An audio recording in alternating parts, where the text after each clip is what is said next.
been an interesting 24 hours or so for, as Bar Down put it, this Bruins fan. Shout out to Bar Down, shout out to Chicklets, and everybody else who decided to blow this up a little bit. It was a very interesting day, as I said. A good 3 hours before we found out that Zdeno Chara was going to the Washington Capitals, I finally got my hands on one of their Winter Classic jerseys that I've been looking for a while. It was horribly timed. But hey, worked out in my favor, as people have been calling it going viral, which again, it's not, as much as I like Chicklets and Bar Down. I also discovered yesterday that one of my nieces has a 2 million view TikTok video out there, so I have not gone viral in any way, shape, or form. But for those of you that have enjoyed my pain here, I thank you very much. Granted, taking dumb pictures like this really isn't anything different than what I normally do, if you look at my Instagram. But yeah, interesting day. What I want to talk about in this video, not only, of course, was like, hey, the jersey, and addressing this dumb ridiculousness, because again, it ended up on a Facebook memes channel too. Of course, I wanted to talk about, Zdeno Chara in terms of, as the voice almost gave out there, but it didn't. We're going to keep rolling because this is like take 14 on this video. I want to talk about what Zdeno Chara meant to the Bruins. Kind of what he meant to me as well, being the captain of the team for as long as he was, 14 years. What this means for the Bruins now, what it means for the Capitals. I do want to talk about all of that. I think I'm going to save, though, talking about, Chara himself afterwards, because I think I want to get to the negative here and just get it out of the way. The negative is that the Bruins have let go of their captain after 14 years. And I say let go because it's basically out there now that they were only going to bring him back in a reduced role. They want to turn to the youth of the team. It was never a money issue, as we know, considering Washington signed him for like $800,000. They want to take a look at turning things over to the youth of the team, and it's a huge risk because this is also the same offseason, of course, where they let Torrey Krug walk and didn't acquire Alex Pietrangelo in free agency. So 2 of their 3 primary left side defensemen from last season have left, and they haven't replaced them from the outside. They're going with those internal replacements. And right now, if you look at Cap Friendly and what they project the depth chart to be, it's Grzelcyk, Lauzon, and John Moore on that left-hand side. It's incredibly concerning. I think that's where the main source of frustration comes from Bruins fans, is you look at this team. Of course, people will shit on Rask as much as they possibly can. But when you're talking about, of course, Marchand, Bergeron, Pasternak, Krejci, the core of this team, right or wrong, the majority of the Bruins fan base still views it as they have a shot at the Cup every year. 2 years removed from a Cup Finals appearance, made the playoffs last year before running into the Tampa buzzsaw that went on to win the Stanley Cup. It's very frustrating, I think, to see these moves. And I feel like any anger towards the Bruins is justified until proven otherwise. Any anger towards Chara is just ridiculous, obviously. But I can't help but have that opinion as well. I mean, right now, it's like, okay, you're going to make this move. You're going to let Krug go after apparently not even talking to him. You're going to let Chara go because you wanted him in a reduced role, which it's on the management now. We're going to see if they place their bets in the right spot. I don't know if they did. And it's not just like, oh, well, it's only going to be Lauzon or more. I mean, obviously, Kevin Miller might be back into the fold here. We really don't know after he missed all of last season. But when you talk about the younger players on the team, Urho Vakanainen comes to mind, obviously. From there, though, who else, really? Like, I wouldn't expect Nick Wolf or Jack Khan to, which my favorite name in hockey right now is Jack Khan, by the way. Both NCAA signings, wouldn't expect them to make it. Is this a move from Sweeney to say, well, time to see if Zboril can sink or swim after I botched the 2015 draft? I'm not really sure. It's a rough look. It is a very rough look for a team that on paper should still have aspirations to potentially compete for a Stanley Cup. Maybe until you lose Krug and Chara. And maybe that defense is just a little bit too weak now. So all eyes are set on Matt Grzelcyk to prove that he and Charlie McAvoy could lead this defense. Jeremy Lauzon to continue to step into the lineup. John Moore to prove that he's not going to get jumped by a rookie in the depth chart. as a Bruins fan, it's incredibly concerning right now for where they're going to be this upcoming season, and I just don't have the answer. And then, of course, you talk about things for the Washington Capitals, a team that the Bruins will be playing 8 times this upcoming season because of the change in divisions and structure. I will mention as well, though, with Chara, no really better time to mention it here, he nearly went to Montreal. Had it not been for COVID, had everything just been normal, smooth sailing, he would probably be a member of the Montreal Canadiens right now, which is a very tough pill to swallow. You know, had he had to just been away from his family the whole time and staying in Canada, he probably would have gone. I'll say this. It would have been cool to see Chara and Weber on the same team, even if it was Montreal.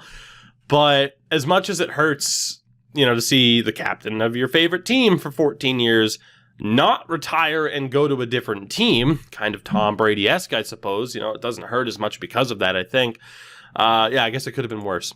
For Washington, though, I mean, this defense is stacked. They have so many options now, especially on that right-hand side with John Carlson, Dmitry Orlov. I mean, say what you want about Justin Schultz, but Nick Jensen, TVR, I think, is still very underrated. And then, again, on the left, Brendan Dillon, Siegenthaler, now Chara. I think that team's looking pretty good. Kempny is on IR as well for that left-hand side. You know, Washington right now, the only question for them is goaltending. With Henrik Lundqvist not playing, can Ilya Samsonov carry the weight? We're going to find out. Can Phoenix Copley be a good enough backup? We're going to find out. But, I mean, right now, if you had to tell me, like, okay, well, who are you betting on here? I mean, it's tough to say Boston's a better team than Washington. I don't know if I can. Obviously, the goaltending for the Bruins, a lot more stable. But the defense clearly goes to Washington. And the offense, I mean, the Bruins have the better top line, but do they have the best, you know, overall depth throughout the 4 lines? I don't know if they do. So clearly, I think on paper right now, the Bruins are worse off for this move until we know if those younger guys can indeed step up, like Sweeney and company are hoping. And in the meantime, I mean, the Capitals, he's not what he used to be. He's 43 years old, but they add Zdeno Chara, who still an elite penalty killer, still solid defensively. He improves that team. So it does hurt quite a bit, to say the least. And again, it hurts because, like I said, 14 years he was the captain of this team from 2006 onward. The last time Zdeno Chara wasn't the captain of the Boston Bruins, I was 12 years old. 12! I am going to be 27 in 2 months, which is ridiculous. I could sit here and obviously, speak his praises for the next 5 hours. And I mean, one of the best defensemen consistently in the league, pretty much throughout his entire tenure with the Bruins, the captain of the team that brought the cup back. And not just because he was the captain in the era where I was really growing up, but you look at the entire history, the near 100-year history of the Boston Bruins, and you think of the best captains in the history of this franchise. He's top 3 minimum. You could argue 1, maybe 2 behind Ray Bourque, even though I think at some point people will say, like, well, Bourque didn't win here, which not really his fault, but he's one of the best, if not the best captain in Boston Bruins history. And yeah, like I said, it sucks to see him go to a different team rather than retire. But like I said, I think had it not been for the pain already experienced this year of Tom Brady going to a different team, let alone someone like Mookie Betts as well, just leaving and going to the Dodgers, it's been a rough year, I think, for Boston sports fans. So I think this was just kind of that one final dagger from 2020. But man, it's tough to it's tough to really expand upon it. It's been, like I said, a very weird 24 hours from the jersey thing blowing up to, I think, going through the stages of grief with, okay, he's gone. Well, maybe not. Like, what's happening? Is it good? Is it bad?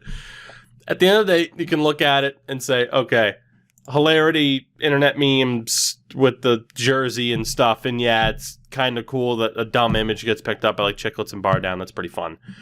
You look at, again, what this means for the Bruins, and it's not good on paper. You look at what it means for the Caps. Again, it looks pretty good. You look at what Chara has meant to this team. It is a very loaded subject to talk about to say the least, but I did just want to address it. And like I said, the short of it is, yeah, I'm not a happy boy heading into 2020. I am, because I have plenty of other things to be happy about.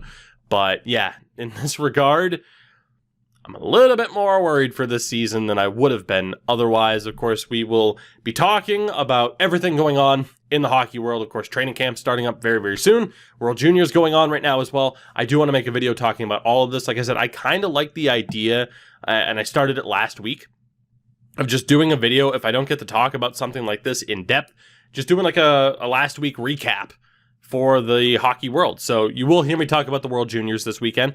You will hear me talk about, eventually what I think the predictions will be for the upcoming season. And everything else, of course, that's going on as well. Some big signings. Pierre-Luc Dubois, 3 hours again, after people were saying, boy, PLD might be looking for a trade. He re-signs with the Blue Jackets. So there is so much going on in the hockey world. We are less than 13 days from the start of the NHL season, and it's only going to get more ridiculous from the looks of it. So I thank you very much for watching this video, for hopefully enjoying my misery on Twitter and Instagram, like so many others apparently have. Yeah, God, that might be the lasting image of 2020 for me. Zdeno Chara in a Caps uniform.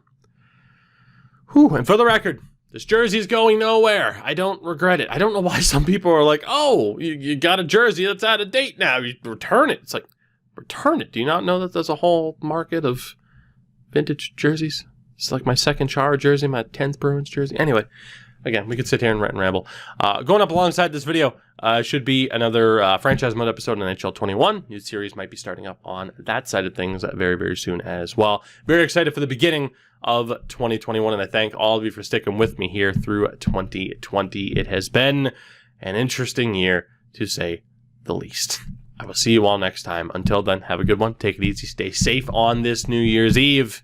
I want to see you all on the other side. 2021, bigger, better than ever. I don't know.